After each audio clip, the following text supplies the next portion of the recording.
So in the previous hour, I was, I mentioned my dad and how when I was a kid, he of course, for me and my three brothers, inculcated a sense of fairness and honesty. I mean, the importance of not lying obviously was first framed in a moral context, and then he said, and practically speaking, don't tell lies because it's hard to remember them, which stuck with me. And the other thing about my dad is that, when he dropped out of college in his second year, he was on the GI Bill after coming back from World War II. But he dropped out of college because Mom got pregnant with me, and he went to work in a steel mill in Grand Rapids. And ultimately, for a couple of years, when I was a little kid, and I remember this well, was selling World Book encyclopedias and Rexair vacuum cleaners door to door, and we were living very frugally. Having to go to, we called it the cheese store, the surplus store every week to get our, 10-pound bag of dried milk and 10-pound block of processed cheese and the 25-pound bag of macaroni. I hate macaroni and cheese to this day. You ate it for a year, half our dinners. But then he got a good union job in a tool and die shop and worked there for 40 years. And he was able to raise 4 kids and put them through school and take a vacation every year and buy a new car every year and do good by my mom, who got a good pension and who actually survived him for a number of years. They're both passed now. Because the American dream back then was, one person working one job 40 hours a week would have time for the weekends for their kids, would have time in the evening, would have, could produce a middle-class job.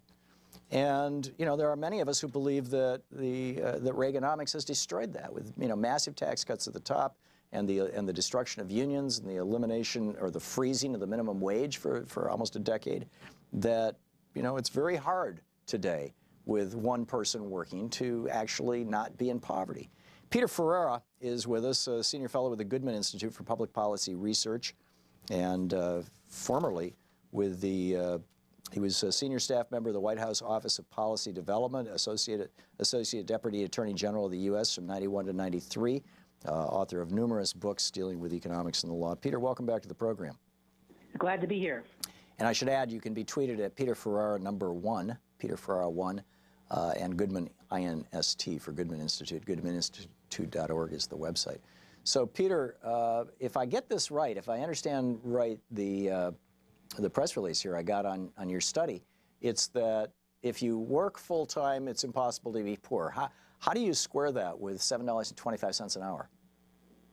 Okay, because under current law, the minimum wage plus the earned income tax credit plus the child tax credit equals or exceeds the poverty line for every possible family combination.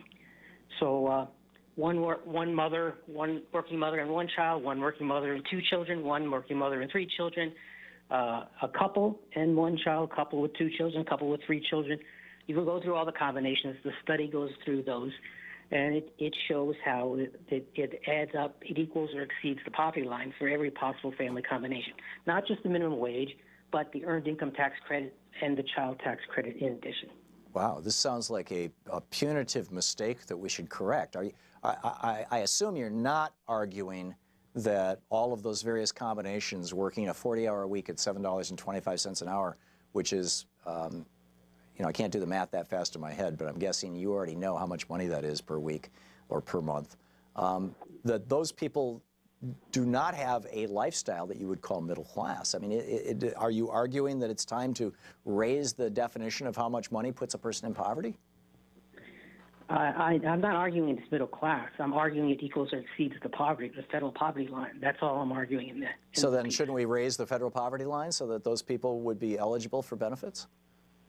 No, I think we should declare victory on poverty, and we should focus on getting people into work. Now, I learned something from an earlier interview by you. You advocated the government should just guarantee a job for everyone. Yeah, I do. And now, lately, I've been writing articles, and I've been taking that same position.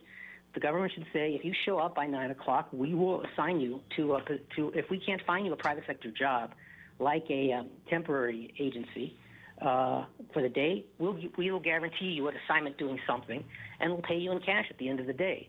And you can get the earned income tax credit and the child tax credit on top of that. And so So I advocate reforms along the 1996 reforms, block granting all the federal welfare programs back to the states, have states run these work programs, assuring that there will be a place where anybody can go on any given day and be assured of, getting a work assignment, getting paid in cash at the end of the day. And if they need more money, they can just come back tomorrow and do it again. And so it's actually a permanent solution to poverty, actually. Yeah, and you point out class for everybody. You point out in your study, if I may, Peter, that the federal government is spending about $1 trillion a year on 200 means-tested programs. If we simply gave that money to the poor, it would amount to $20,000 per person per year, $80,000 for a family of 4. I don't disagree, and I think it's bizarre that we have all of these programs that are basically subsidies to low-wage employers. The vast majority of workers in this low-wage economy, people who work at McDonald's, people who work at Walmart, are eligible or are on federal and state assistance programs because their wages are so low. And McDonald's and Walmart and other companies like them love this. They want this to stay this way. They want to maintain these programs because they're low-wage employers' subsidies. So if we were to say, we're going to eliminate all the welfare programs, we're going to create a federal guarantee of a job, and we were to adjust and these are the 2 steps that I'm guessing you're not willing to take. If we were to raise the definition of the poverty level to a point where when you're no longer in poverty, you actually can provide for your family the way my dad did when I was a kid, number 1.